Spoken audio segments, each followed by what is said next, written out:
شأن حبيبه المصطفى ورسوله المجتبى صلى الله تعالى عليه وسلم إن الله وملائكته يصلون على النبي يا أيها الذين آمنوا صلوا عليه وسلموا تسليما اللهم صل على سيدنا شفيعنا مولانا محمد كما تحب وترضى بأن تصلي عليه صلى الله تعالى عليه وسلم نبی اور آل نبی پر پھر ایک مرتبہ آواز بلند درود پاک پڑھیں اللہم صلی علی سیدنا شفیعنا مولانا محمد معدن الجود والکرم منبع العلم والحلم والحکم وآلہ واصحابہ وبارک وسلم صلاۃ و سلام علیک یا رسول اللہ صلی اللہ تعالی علیک وعلی آلک واصحابک وازواجک وذریاتک واہل بیتک اجمعین سبحان ربک رب العزة عما یصفون وسلام علی المرسلین والحمد للہ رب العالمین۔ الحمدللہ تمام تعریفیں اس ذات اقدس کے لیے ہیں جو سارے عالموں کا پروردگار ہے، جس نے ساری کائنات کو پیدا فرمایا اور ساری کائنات کو روزی دے رہا ہے اور میدان محشر کا مالک و مختار ہے۔ یقیناً اس خدا رب ذوالجلال کا بڑا ہی شکر احسان عظیم ہے کہ رب تبارک و تعالیٰ نے ہم اور آپ کو اپنے نبی مکرم رسول محتشم محمد الرسول اللہ صلی اللہ تعالی علیہ وسلم کی امت بابرکت میں پیدا فرمایا اور اس فنا ہونے والی دنیا کی زندگی عطا فرمائی تاکہ ہم اپنے معبود برحق اور رسول مقبول صلی اللہ تعالی وسلم کی رضا و خوشنودی حاصل کر سکیں۔ معزز سامعین محترم، جیسا کہ قرآن مقدس کی جس آیت مبارکہ کو تلاوت کیا گیا فَبِأَيِّ آلَاءِ رَبِّكُمَا تُكَذِّبَانِ، یہ آیت مبارکہ سورۃ الرحمن میں بار بار ریپیٹ کی گئی، دہرائی گئی، اس وجہ سے کہ اللہ رب العالمین ہم پر اپنا فضل و کرم فرما رہا ہے، اپنی نعمتیں ہمیں عطا کر رہا ہے، باوجود اس کے ہم اللہ رب العالمین کی نعمتوں کا شکر بجا لانے کے ناشکری کرتے ہیں۔ تو دنیا میں اعمال کا بدلہ تو دیا جاتا ہے لیکن سمجھ نہیں آتی، تو میدان محشر میں فرشتے سوال کریں گے فَبِأَيِّ آلَاءِ رَبِّكُمَا تُكَذِّبَانِ، جن جن بندوں کو اللہ پاک نے جن جن نعمتوں سے سرفراز فرمایا ہے وہ تمام نعمتیں اس کے سامنے رکھی جائیں گی اور اس کے اعمال رکھے جائیں گے۔ اب بندے سے پوچھا جائے گا کہ بندے بتا، جب تو نے رمضان کو پایا، معراج کو پایا، برات کو پایا، دیگر مقدس راتیں معتبر ایام کو پایا تو تو نے کیا کیا؟ یہ سوال ہوگا۔ اگر مجھ جیسا گناہگار اگر یہ کہہ دے کہ مجھے کہنے والا کوئی نہیں تھا، میری گائیڈ کرنے والا کوئی نہیں تھا، مجھے راہ راست پر لانے والا کوئی نہیں تھا، تب فرشتے ان باتوں کو بھی سنائیں گے جو باتیں ہم سن رہے ہیں اللہ کے گھر میں بیٹھ کر، پھر قرآن کو بتائیں گے، حدیث رسول کو رکھ کر بتائیں گے، پوچھیں گے اب بتا کن کن نعمتوں کو جھٹلائے گا؟ یہ تیرے پاس کہا کرتا تھا، یہ تیرا باپ تھا جو تیری تربیت کیا کرتا تھا، یہ تیری ماں تھی جو تجھ کو نصیحت کیا کرتی تھی، یہ تیرے بڑے بھائی تھے، خاندان کے فلاں بڑے تھے، یہ تیری گائیڈ کرتے تھے، اور تو نفسانی خواہشات کی تکمیل کے لیے شیطانی ورغلے میں آ کر تو نے زندگی بسر کی، اب کون سی نعمت کو جھٹلائے گا؟ یہ ساری چیزیں تیرے سامنے ہیں۔ اس لیے خدا را ایمان والو،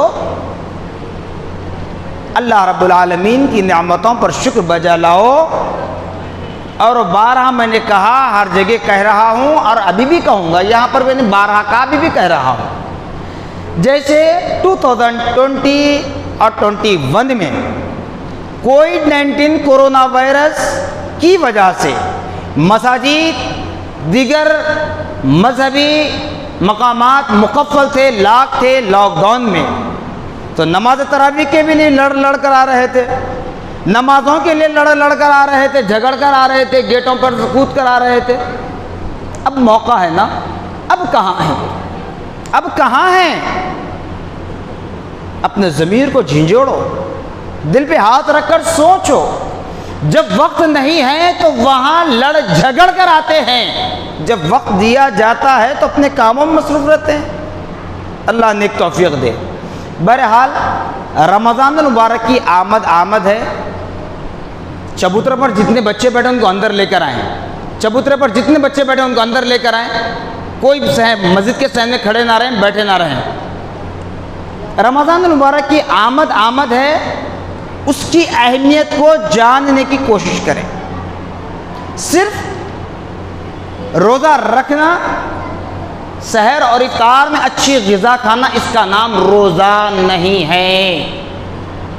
روزے کا مکمل ثواب، روزے کا مکمل بدلہ بندے مومن کو اس وقت ملتا ہے جب وہ رات کو قیام کرے، دن میں روزہ رکھے۔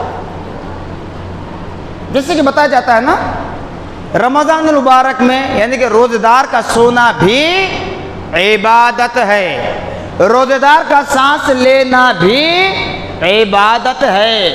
یہ اس وقت ہے جب رات قیام میں گزرے، اللہ کی عبادت و ریاضت میں گزرے، اور حالت روزہ میں تھکان کو دور کرنے کے لیے سو جائے تو اس کا سونا بھی عبادت اس وقت کہلائے گا۔ ایسے نہیں کہ روزہ دار کا سونا عبادت ہے، دن بھر سوتے رہیں، سحر کر کے افطار کے قریب اٹھے افطار کر لیں، تو یہ سونا عبادت نہیں ہوگا، یہ صرف آپ کے لیے آرام ہوگا، عبادت نہیں ہوگا۔ اگر حالت روزہ میں سونے کو بھی عبادت اگر بنانا ہے، سانس لینے کو بھی عبادت اگر بنانا ہے، تو نماز تراویح کا اہتمام ضروری ہے، نماز تراویح کا اہتمام ضروری ہے۔ یاد رکھ لیں، آپ سمجھتے ہوں گے مول صاحب ہر وقت کچھ نہ کچھ نیا مسئلہ لا کر سامنے رکھ دیتے ہیں، آپ دریافت کر لیں، معلوم ہوگا۔ تو آپ کو رات بھر قیام کرنے سے مراد پوری رات جاگ کر عبادت کرنا نہیں ہے، بلکہ صرف 20 رکعت نماز تراویح، نماز عشاء کے بعد 20 رکعت نماز تراویح پڑھنا گویا رات بھر قیام اللیل کرنے کا ثواب آپ کے نامہ اعمال میں لکھ دیا جائے گا۔ کتنا وقت ہوتا ہے صاحب 20 رکعت نماز تراویح کے لیے؟ سوا پارے کی ہم تلاوت کرتے ہیں، اور عرصے دراز سے قدیم زمانے سے یہی چلتا آ رہا ہے سوا پارہ۔ تو سوا پارے کی تلاوت اگر ہم کرتے ہیں تو کتنا وقت لگتا ہے؟ 1.5 گھنٹہ۔ بہت ہوا حافظ صاحب اگر بہت سے لوگ بھی اگر پڑھتے ہیں اطمینان کے ساتھ، قرآن کی تعظیم و تکریم کرتے ہوئے، بڑے ہی ادب و احترام کے ساتھ، سکون و اطمینان کے ساتھ اگر پڑھ لیں، تو عشاء اور نماز تراویح ملا کر صرف 2 گھنٹے ہوتے ہیں۔ 2 گھنٹے، 10 گھنٹے آپ سو رہے ہیں، 8 گھنٹے آپ سو رہے ہیں، 6 گھنٹے آپ سو رہے ہیں، لیکن 2 گھنٹے آپ خدا کی عبادت میں گزار دیں تو ساری رات عبادت کا ثواب نامہ اعمال میں لکھ دیا جائے گا۔ پھر جب روزے کی حالت میں سو جائیں گے تو وہ سونا بھی عبادت میں شمار ہوگا۔ ٹھیک ہے؟ اب رہا تراویح کے رکعت کا معاملہ، میں بارہا کہتا ہوں، 8 رکعت کے جو قائل ہیں وہ 8 رکعت پڑھ لیں، بحث کرنے کی ضرورت نہیں ہے، کیونکہ فیصلہ کرنے والی ذات خدا کی ہے، میدان محشر میں فیصلہ ہوگا۔ لیکن ہم اہل سنت والجماعت 20 رکعت نماز تراویح کے قائل ہیں، صحاح 6 سے، یعنی بخاری، مسلم، ترمذی، ابو داؤد، ابن ماجہ، تمام حدیث کی کتابیں اٹھا کر دیکھ لیں تو 20 رکعت نماز تراویح کے دلائل پروف مل جاتے ہیں۔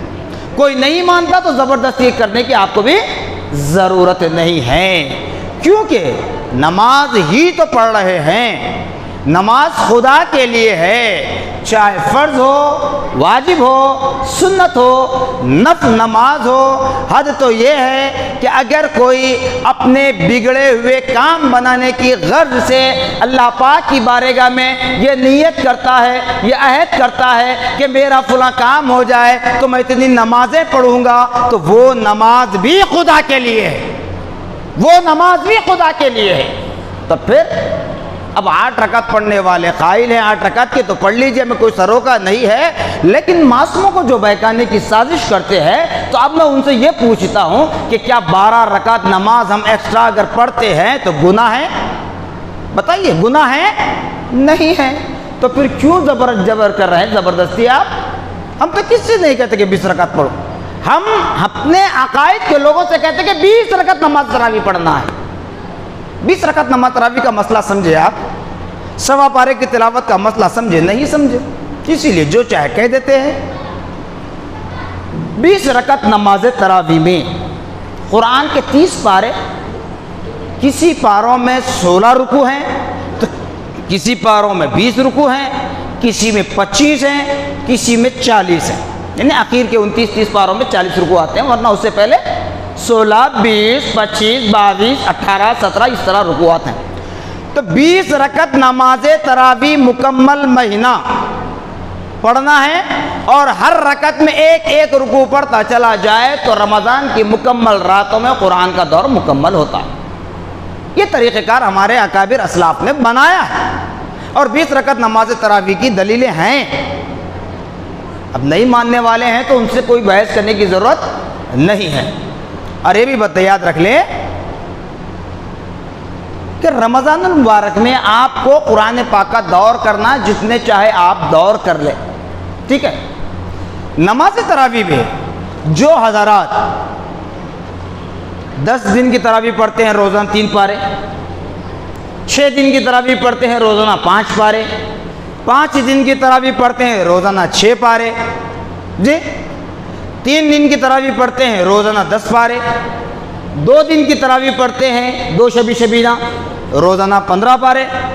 جو حضرات ایک شبینہ ایک شب میں قرآن پاک کا دور مکمل کرنا چاہتے ہیں کیجئے، کوئی نہیں روکے گا آپ کو، لیکن اس بات کو اچھی طرح ذہن میں بٹھا لیں کہ رمضان کی 29 یا 30 راتیں جو ملے گی ان تمام راتوں میں تراویح پڑھنا آپ پر ضروری ہے۔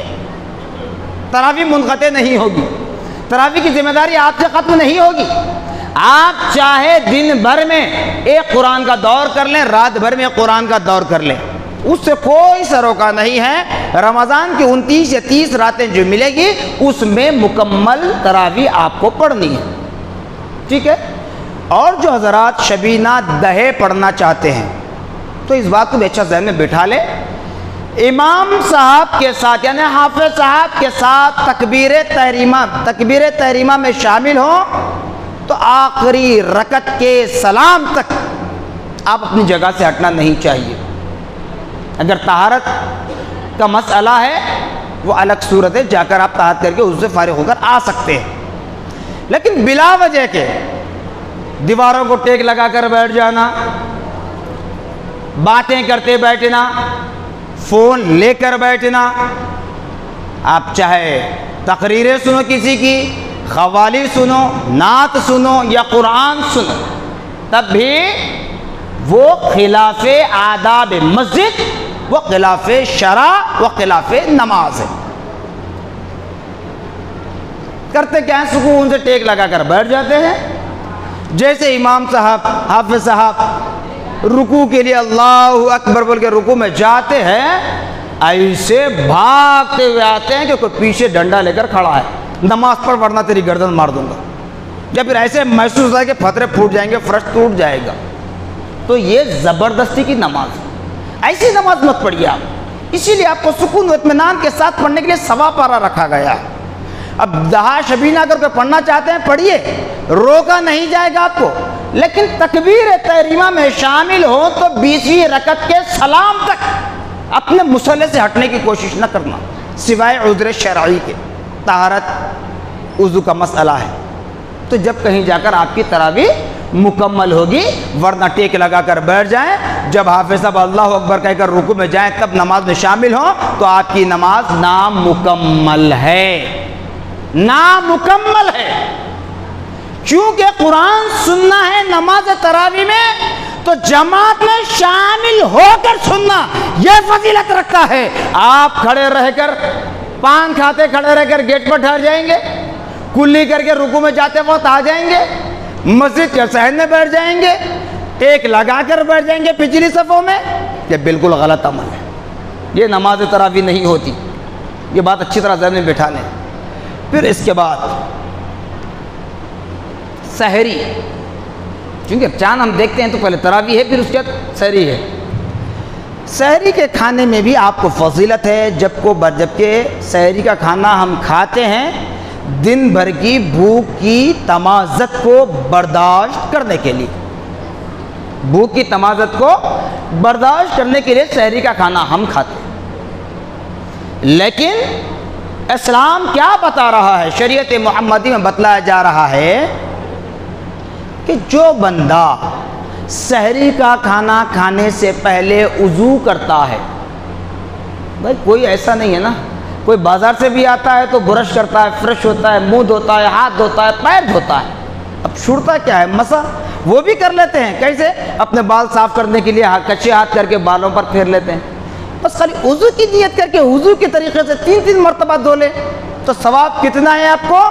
باوضو سحری کا کھانا کھانے والوں کے لیے یہ خوشخبری دی جا رہی ہے کہ ایک ایک دانے کے بدلے اس کے نامہ اعمال میں نیکیاں لکھی جاتی رہیں گی باوضو سحری کھانے سے۔ اسی طرح روزہ، اب روزے کی وقت آ چکا، اچھا یہ بھی دیکھ لیں، الحمدللہ چاہے عرب ہو کہ عجم ہو، ہر جگہ سحری کے آخری وقت کا اعلان ہوتا ہے نا، سیرن بجایا جاتا ہے، تو تصور ہم کرتے ہیں کہ نہیں 5 منٹ پہلے سیرن بجا دیتے اور ٹائم میں کھاتے بیٹھتے ہیں، بالکل غلط ہے۔ کسی کو چائے، پان، سگریٹ، فلاں چیزوں کی عادت ہے تو وقت سے پہلے سحری کا کھانا کھا لے اور وہ سیرن بجنے سے پہلے اپنے شوقوں سے دور ہو جائے۔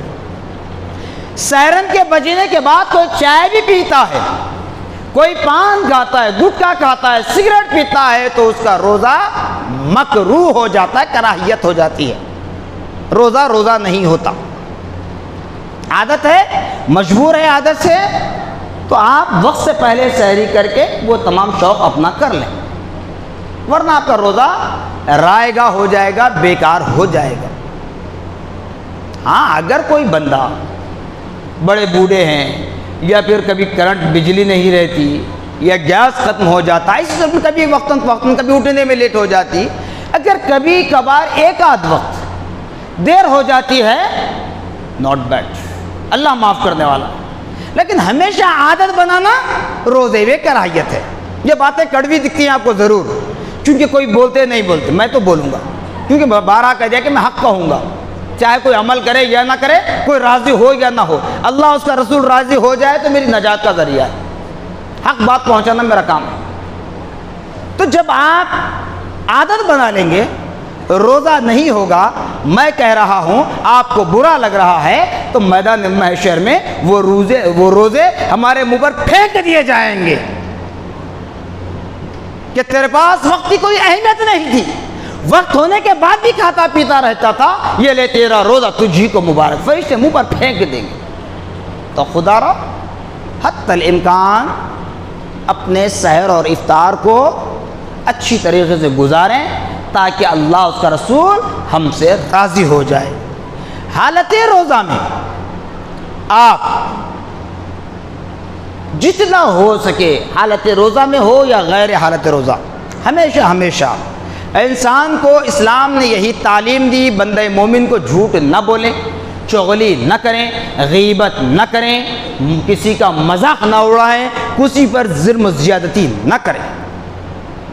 تو اب بطور خاص حالت روزہ میں تو آپ کو کچھ نہیں کرنا ہے حتی الامکان، چونکہ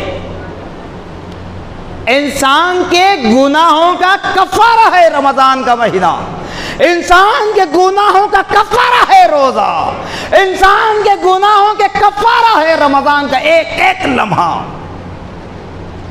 اس کے باوجود بھی اگر کوئی جھوٹ بولتا ہے، غیبت کرتا ہے، چغلی کرتا ہے، فتنہ فساد کے کام کرتا ہے، تو یاد رکھ لو ساری عبادات و ریاضات ضائع کر دیے جائیں گے۔ ان تحبط اعمالکم، جیسے کہا گیا نا، نبی کی آواز سے اپنی آواز کو اونچی نہ کرنا ورنہ تمہارے اعمال غارت کر دیے جائیں گے۔ تو اس طریقہ بھی میرے نبی کا ہے، تو اس طریقے پر چلو تو تمہارے اعمال محفوظ رہیں گے، ورنہ اس طریقے کو پار کر لو تو تمہارے اعمال غارت کر دیے جائیں گے۔ جی تو اس طریقے سے رمضان کو گزارنے کی کوشش کریں۔ اور جو حضرات یہ سوچتے ہیں اتنی تڑاکے کی دھوپ ہے، سخت گرمی کا ماحول ہے، ہم روزہ کیسے رہیں گے، یہ سوچ کر اگر کوئی روزہ چھوڑتے ہیں تو ابھی آپ کو بتا رہا ہوں، ابھی انشاءاللہ اللہ نے چاہا اگر کل چاند نظر آ جائے تو کل سے ہی رمضان المبارک کا آغاز ہوگا، اگر نہیں تو پرسوں ضروری ہے۔ تو تمام حضرات یہ عہد کر لیں کہ ہم روزہ رہیں گے۔ کیوں صاحب، کیا ہوگا؟ بیمار ہے، فلاں ہیں فلاں ہیں، روزہ رہیں گے کیا ہوگا؟ موت سے بڑھ کے کوئی اور چیز ہے کیا؟ لاک ڈاؤن میں کتنی لاشیں نکلی، کورونا وائرس کے نام پہ کتنی لاشیں نکلی، بے کفن، بے غسل، بے نماز، خبر بھی کہاں ہے آج تک کسی کو پتہ نہیں ہے۔ تو موت سے بڑھ کے کچھ ہے نہیں ہے۔ اور جب حالت روزہ میں تم مرو تو تمہیں کاندھا دینے کے لیے لوگ شوق سے آ کر کاندھا دیں گے کہ روزے دار کا جنازہ ہے، روزے دار کا جنازہ ہے، اور تمہاری موت کو دیکھ کر اپنی زندگی پر رش کریں گے، کاش ہمیں بھی حالت روزہ میں موت آ جاتی۔ کیوں؟ بتایا جاتا ہے مجھ جیسا گنہگار جب حالت روزہ میں مر جائے، اپنے گناہوں کے سبب میدان محشر میں فیصلہ ہو جہنم کا میرے حق میں، جہنم میں ڈھکیل دیا جائے گا مجھ کو، تو آگ کوسوں دور بھاگ جاتی ہے۔ آگ کا کام کیا ہے صاحب؟ پکڑنا، جلانا، کوئلہ کرنا، راکھ بنانا۔ پھر فرشتوں کا کام کیا ہے؟ شمڑی بدلنا، پھر عذاب میں مبتلا کرنا مجھ جیسے جہنمی کو۔ مگر آگ بھاگ جاتی ہے، کیوں؟ جب دربان پوچھتا ہے اے آگ تیرا کام تو پکڑنا ہے، جلانا ہے، راکھ کرنا ہے، پھر کوسوں دور کیوں بھاگ رہی ہے؟ اللہ اکبر، قربان جائیے رب العالمین کی ذات مقدسہ پر، قربان جائیے ہمارے نبی محمد الرسول اللہ کی ذات مقدسہ پر، آپ کی رحمت پر، آپ کی عنایتوں پر، آپ کی مہربانیوں پر، کہ آگ اپنی زبان حال سے کہتی ہے، کیا کہتی ہے؟ اے داروغہ جہنم، اس شخص کو میں اس لیے اپنی آغوش میں نہیں لے رہی ہوں، یہ گنہگار ہے ضرور، یہ خطاکار ہے ضرور، یہ میرے رب کا نافرمان ہے ضرور، لیکن باوجود اس کے اس کو میں چھوڑ رہی ہوں، آزاد کر رہی ہوں۔ کس لیے آزاد کر رہی ہوں؟ کہ یہ حالت روزہ میں مرا ہے، یہ حالت روزہ میں مرا ہے۔ اللہ اکبر۔ داروغہ جہنم پوچھے گا اے آگ تجھے کیسے پتا چلا کہ یہ حالت روزہ میں تھا؟ اے آگ تجھے کیسے پتا چلا کہ یہ حالت روزہ میں انتقال کر گیا ہے، مر گیا ہے؟ تو آگ اپنی زبان حال سے کہے گی بحکم خداوندی، اے داروغہ جہنم، جب میرے رب نے اپنے روزے دار بندوں کے لیے کہا، کیا کہا؟ اس سے پہلے ایک مثال دے دیتا ہوں۔ ہمارا باپ جس کے نطفے سے ہم پیدا ہوئے، ہماری ماں جس نے ہمیں 9 مہینے اپنے کوکھ میں رکھ کر سنبھالی، وہ ماں، وہ باپ، دیگر رشتے چھوڑ دو، صرف ماں اور باپ کی بات کر رہا ہوں، جب بیمار پڑ جاتے ہیں، بیماری کی وجہ سے ان کی گندگی کو ہم برداشت نہیں کرتے، کراہیت کرتے ہیں، لیکن میرے رب نے فرمایا روزے دار کے منہ سے آنے والی بدبو، روزے دار کے منہ سے آنے والی بدبو میرے نزدیک مشک عنبر سے بھی زیادہ پسند ہے۔ اللہ اکبر۔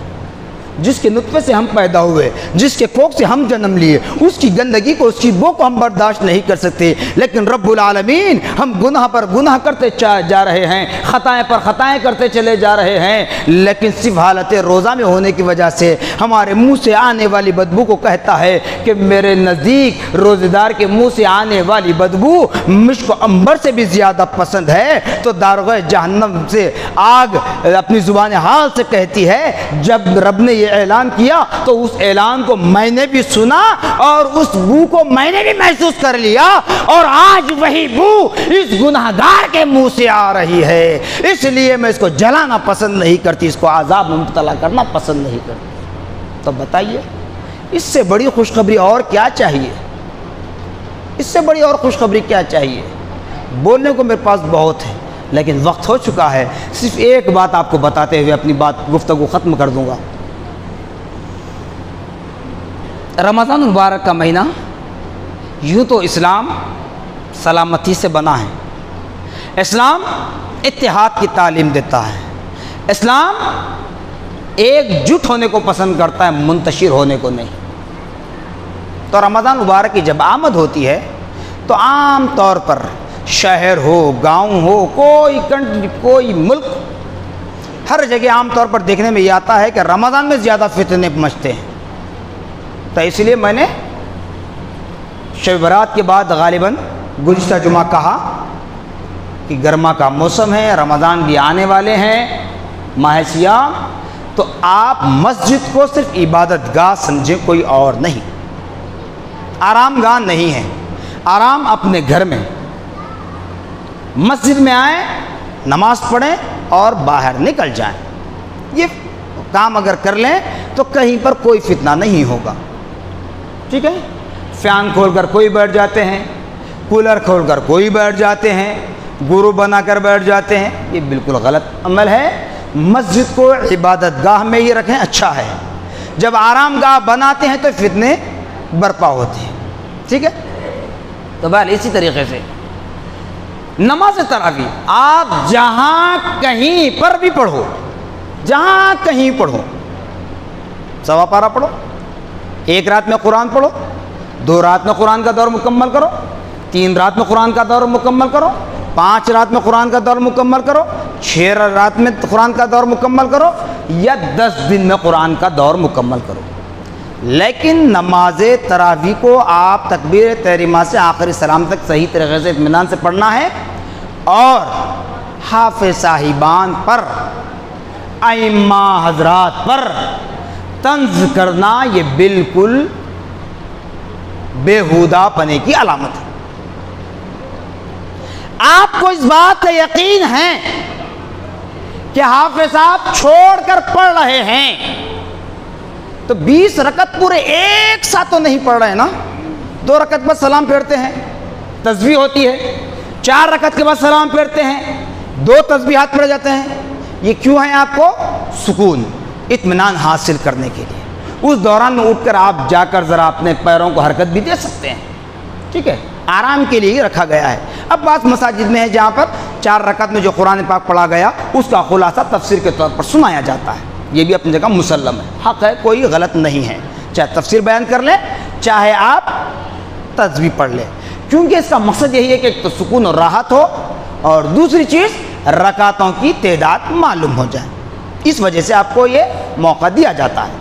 تو جب آپ جانتے ہیں کہ کوئی حافظ صاحب کسی مسجد میں، کسی ملک، کسی کنٹری، کسی شہر، کسی گاؤں میں حافظ صاحب غلط پڑھ رہے ہیں، آپ کو علم ہے، 2 رکعت کے بعد سلام پھیرتے ہیں تو فوراً حافظ صاحب کے پاس آئیے، رجوع ہو جائیے، بتائیے کہ آپ نے اتنا چھوڑ دیا ہے، تبھی دوہرا لیتے ہیں۔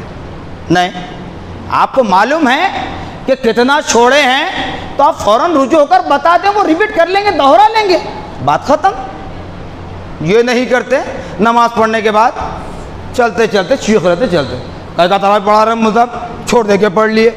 ارے بابا، جب حافظ آپ ہیں، جانتے ہیں سب کچھ، تو آئیے، مصلی آپ کا انتظار کر رہا ہے، آئیے، آپ کو مصلی آپ کا انتظار کر رہا ہے۔ نہیں، طنز کرنے سے فائدہ کیا ہے؟ باہر جا کے ڈھنڈورا پیٹنے سے فائدہ کیا ہے؟ اور یہ بھی کہتا ہوں، میں ہمیشہ بولتا ہوں، حق بولوں گا، کیا ہوگا؟ ناراضگی ہوگی نا، اس سے زیادہ خوشی نہیں ہوگی۔ نہیں، حافظ صاحبان پر، ائمہ پر طنز کرتے ہیں، آپ بتلا دیں ذرا نماز میں واجبات کتنے ہیں، نماز میں سنتیں کتنے ہیں، آپ بتا دیں۔ اب جس پر غسل واجب ہے، اب وہ جا کر سوئمنگ پول میں غسل کر لے تو کیا اس کا غسل ہو جائے گا؟ مسئلہ بتا دیں۔ کیونکہ آپ کوئی گناہ کرتے ہیں تو لوگوں سے ڈر ڈر کے اپنے ماں پر، اپنے باپ پر، بھائی بہنوں پر جرم عائد نہیں ہونا بول کے آپ چھپ جاتے ہیں، کہیں لاک ہو جاتے ہیں، کچھ کر لیتے ہیں۔ ارے جب بندہ امامت کے مصلی پر کھڑا ہوتا ہے نا، کوئی یاد رکھ لیں، اچھی طرح کان کھول کر سن لیں، جب بندہ امام بن کر مصلی نبی پر کھڑا ہوتا ہے، سنت نبی پر عمل کرنے کے لیے امامت کرتا ہے، جتنے لوگ مسجد میں ہوتے ہیں ان سب کا بوجھ اس امام کے کاندھے پر ہوتا ہے، اس امام کے کاندھے پر ہوتا ہے۔ اگر آپ سے کوئی غلطی ہو جائے، اس امام کے پیچھے آپ نے نیت باندھ لی، تابع امام کے کہا نماز ہو جائے گی، لیکن امام سے اگر غلطی ہو جائے تو کسی کی نماز نہیں ہوگی۔ اور یہ بھی یاد رکھ لیں، جب نماز کسی کی نہیں ہوگی تو میدان محشر میں تم سے سوال نہیں کیا جائے گا، امام سے پوچھا جائے گا۔ تم سے نہیں پوچھا جائے گا، امام سے پوچھا جائے گا، حافظ سے پوچھا جائے گا۔ تو وہ حافظ و امام ذمہ دار ہے۔ اگر آپ کو یقین ہے، آپ جانتے ہیں قرآن، تو آئیے مصلی خالی ہے۔ صرف یہ یہاں نہیں، ہر جگہ کے لیے کہہ رہا ہوں، کیونکہ فتنوں کا دور ہے، فتنوں میں اور بھی فتنے اضافہ ہو رہے ہیں۔ اور بطور خاص اب کہتا ہوں، ہماری اس مسجد میں بھی اگر کسی کو اعتراض ہے، اگر کسی کو اعتراض ہے کوئی، تو آپ کسی اور جگہ جا کر پڑھ لیں۔ اس مسجد کے امام سے بھی آپ کو اعتراض ہے، تیسری جگہ جائیں، وہاں پر بھی اعتراض ہے، چوتھی جگہ جائیں، وہاں پر بھی اعتراض ہے تو کہیں نہ جائیں، اپنے گھر میں فردن فردن پڑھ لیں، جھگڑا ہی ختم۔ جب امام سمجھ میں نہیں آ رہا، حافظ سمجھ میں نہیں آ رہا، ہمیشہ کے لیے ختم کر دیں، اب اپنے گھر میں ہی پڑھ لیں۔ پیچھے بیٹھ کے میں ریکارڈ کروں گا، میں قرآن کھول کر دیکھوں گا، ارے بابا کئی ایسے لوگ مل جائیں گے ہمیں جنہیں ناظرہ قرآن پڑھنے نہیں آتا۔ غلط کہہ رہا ہوں؟ طنز کسی پر نہیں کر رہا ہوں، اللہ اس کا رسول حاضر و ناظر ہے۔ طنز کسی پر نہیں کر رہا ہوں، طنز کر رہا ہوں لیکن برائے تعمیر کر رہا ہوں، اصلاح کے لیے کر رہا ہوں۔ کئی ایسے نوجوان بھی ہمیں مل جائیں گے جنہیں قرآن پڑھنا نہیں آتا، اگر آتا تو باپ کے جنازے میں پھر حفاظ کو کیوں بلاتے ہیں قرآن پڑھنے کے لیے؟ جب سب مسائل سے واقف ہے تو اماں کے جنازے میں امام صاحب سے کیوں نماز جنازہ پڑھواتے ہیں؟ آپ پڑھا دیں۔ غسال کو کیوں بلاتے ہیں غسل دینے کے لیے؟ آپ غسل دے لے۔ نہیں، اب حافظ کو کھڑا کرتے ہیں پیچھے، فون لے کر ریکارڈ کرنے کے بیٹھ جاتے ہیں، قرآن لے کر بیٹھ جاتے ہیں۔ اب کوئی ایک صاحب کہتے ہیں نہیں پیچھے 4 حافظوں کھڑا کرنا۔ ارے بابا سال بھر کا ٹائم ہے، آپ خود قرآن یاد کر لو، کھڑے ہو جاؤ، جب بھی حافظ صاحب غلطی کرے لقمہ دے دو، بات ختم۔ گھر کی بات گھر میں ختم کرنا ہے، ہمیں باہر لے جا کر ڈھنڈورا پیٹنا نہیں ہے، غیبت کرنا نہیں ہے، چاہے کسی کو کچھ لگے۔ میں نے پہلے کہہ دیا، فتنوں کا دور ہے، کہنے والے کہتے ہیں، جو باتیں ہوتی ہیں وہی کہہ رہا ہوں، آزو بازو کھس پھس کرنے سے مجھے کوئی فرق نہیں پڑتا۔ ابھی بھی کہہ رہا ہوں، اگر کسی کو میری باتیں غلط دکھ رہی ہیں تو اٹھ کر بول دیں، میں غلط ہوں یا آپ غلط ہیں، سب فیصلہ عوام کرے گی۔ کیونکہ مسجد کو فتنہ نہ بنائیں، مسجد امن کا گہوارہ ہے، اسلام امن کا گہوارہ ہے۔ نماز آپ کو متحد کرنے کے لیے جماعت بنائی جا رہی ہے، ورنہ مسجدیں آپ کی محتاج نہیں ہیں، اللہ ہمارے سجدوں کا محتاج نہیں ہے۔ آپ جہاں چاہے نماز پڑھ لیں۔ اگر امام مؤذن حافظ پر اعتراض اگر ہے تو پھر صحیح کون ہے؟ صحیح کون ہے؟ تو خدا را اللہ اس کے رسول کا واسطہ، رمضان المبارک کی آمد ہے، اس کا استقبال کرے اور خشوع و خضوع کے ساتھ نماز تراویح کا بھی اہتمام کریں، روزوں کا اہتمام کریں، اور اللہ رب العالمین کی بارگاہ میں تمام عالم اسلام میں امن و اتحاد پیدا ہونے کے لیے دعا کریں، اور ہمارے سینوں سے کینہ نکل کر مصطفیٰ کا مدینہ بننے کے لیے دعا کریں، اور تمام مرحومین امت محمدیہ صلی اللہ تعالی علیہ وسلم کی مغفرت کے لیے دعا کریں، کیونکہ اللہ رب العالمین ہماری دعاؤں کو سننے والا ہے، قبول کرنے والا ہے، مانگنے پر عطا کرنے والا ہے۔ جزاکم اللہ خیرا جزا، وآخر دعوانا ان الحمد للہ رب العالمین۔ السلام علیکم۔